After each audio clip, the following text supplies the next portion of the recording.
Imagine um homem justo, reto, temente a Deus. Seu nome, Jó, vivendo em Uz, ele era o reflexo da integridade. Um exemplo para sua geração. 10 filhos, 7.000 ovelhas, 3.000 camelos, riquezas incontáveis, mas nada disso o dominava. Todas as madrugadas, erguia sacrifícios por sua casa, porque talvez seus filhos tivessem pecado em segredo. Jó não confiava na aparência, ele temia a Deus, acima de tudo. Mas no mundo invisível, algo se movia. No conselho celestial, os filhos de Deus se apresentaram. Entre eles, o acusador, o Eterno, perguntou: Viste meu servo Jó? O inimigo respondeu: Porventura teme Jó a Deus à toa? Toca em tudo o que tem, e verá se não blasfema contra ti. O desafio foi aceito, mas não era uma disputa entre iguais. Era a prova de um servo, para a glória do rei. O céu silencia, a terra é o palco, e a fé de um homem será testada. Num dia comum, o desastre caiu como tempestade. Um mensageiro chegou. Os bois foram roubados, os servos mortos. Outro veio. Fogo caiu do céu, consumiu as ovelhas. Mais um. Os caldeus atacaram, levaram os camelos. E por fim, teus filhos estavam em festa. Um vento forte bateu. A casa caiu. Nenhum sobreviveu. Tudo, em um único dia. A riqueza, a segurança, a família. Tudo se foi. E então, Jó se levantou, rasgou o manto, rapou a cabeça e se prostrou em terra e adorou. Sim, adorou. E disse: No saí do ventre de minha mãe, e nu tornarei para lá. O Senhor o deu, o Senhor o tomou. Bendito seja o nome do Senhor. Nenhum pecado saiu de seus lábios, nenhuma blasfêmia. A prova maior viria depois. O inimigo retornou, e Deus declarou: Ainda conservas a tua integridade. Mas o acusador insistiu. Pele por pele, toca-lhe nos ossos e na carne, e verá se não blasfema. E Jó foi ferido com chagas terríveis, da planta do pé à cabeça. Sentado sobre cinzas, com um caco nas mãos, raspava suas feridas. A dor não era só externa, era interna, profunda, cruel. Mas Jó ainda respirava, e com cada fôlego, adorava.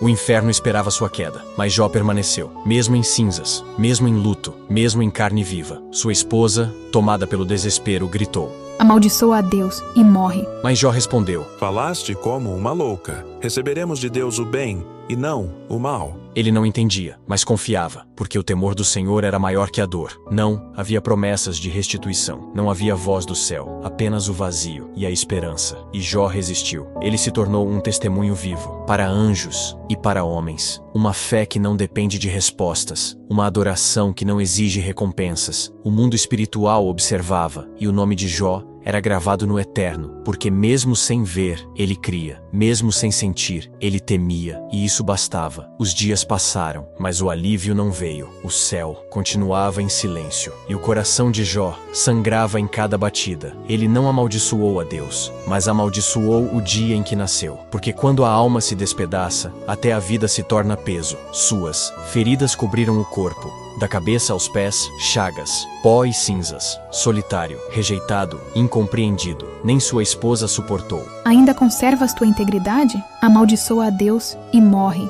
Mas Jó respondeu: Falaste como uma louca. Receberemos de Deus o bem, e não receberíamos também o mal? Então vieram seus amigos, homens sábios, mas de coração limitado. Ao invés de consolo, vieram acusações. Há pecado escondido. Deus não faz isso sem razão. Confessa teu erro. Mas Jó sabia. Ele não havia traído ao Senhor. Mesmo sem entender, mesmo sem resposta, ele continuava clamando: Oh, se eu soubesse onde encontrá-lo, me apresentaria diante dele e abriria minha causa. Mas o trono continuava oculto. A justiça parecia ausente, e o mundo espiritual parecia um mistério inalcançável. Jó não queria riquezas, não queria restituição. Ele queria Deus, e era isso que o inimigo não suportava. Então, do meio do redemoinho, Deus falou: A voz que criou o universo, agora rompe o silêncio da dor. Quem é este que escurece o conselho com palavras sem conhecimento? Cinge agora os teus lombos como homem. Eu te perguntarei, e tu me responderás. O Criador não veio pedir desculpas, veio revelar sua glória. Onde estavas Tu, quando eu lançava os fundamentos da terra? Quem encerrou o mar com portas,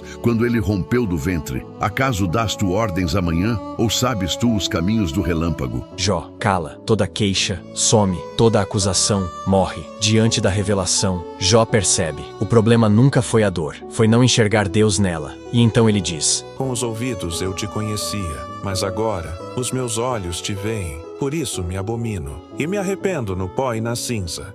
Esse é o clímax, não a restituição, não o fim do sofrimento, mas o encontro com a majestade, com a soberania, com o Deus que não deve explicações, mas se revela a quem o teme. O céu não estava ausente, a justiça não estava atrasada. Tudo fazia parte de um plano maior, um plano que o próprio Jó jamais entenderia por completo, mas ele viu, e isso foi suficiente. Então, o próprio Deus defendeu. Jó repreendeu os amigos que o acusaram injustamente e ordenou: Levem sacrifícios, e que Jó ore por vocês. E ele orou, mesmo ferido, mesmo humilhado, mesmo injustiçado. Jó orou por quem o feriu, e o céu se abriu. Ali, a verdadeira vitória se manifestou. A prova terminou, e a fidelidade foi reconhecida. O Senhor restituiu a Jó tudo em dobro, riquezas maiores do que antes, filhos e filhas belos e honrados, longos dias de paz. Mas nada disso foi o prêmio. O verdadeiro galardão foi o próprio Deus. Jó agora conhecia não apenas a justiça divina, mas a face do Todo-Poderoso. Dor passou, a memória ficou, e o nome de Jó atravessou os séculos, como testemunho de fé, integridade e temor.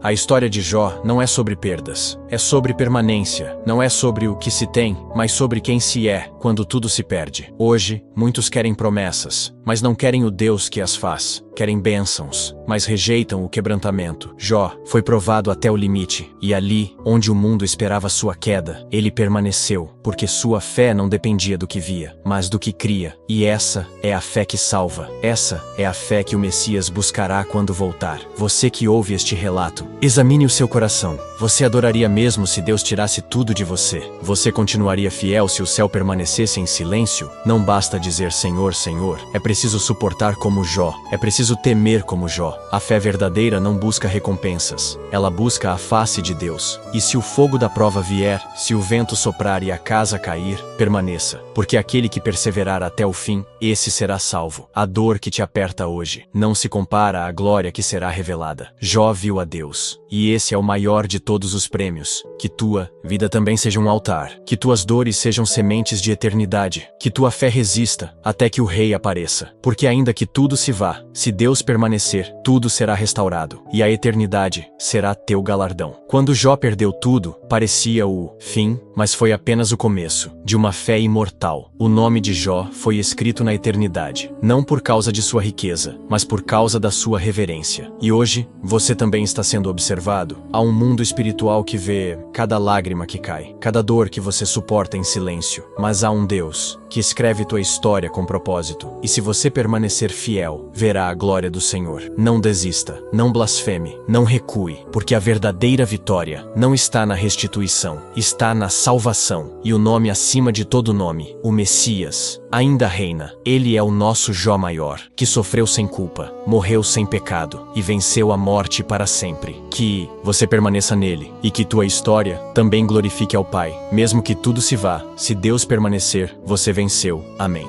Se essa mensagem falou ao teu coração, deixa o teu like e se inscreve no canal. Aqui, a palavra é viva, direta e sem adornos, sempre voltada ao que realmente importa, a verdade de Deus. Que o próximo vídeo encontre você ainda mais firme na fé.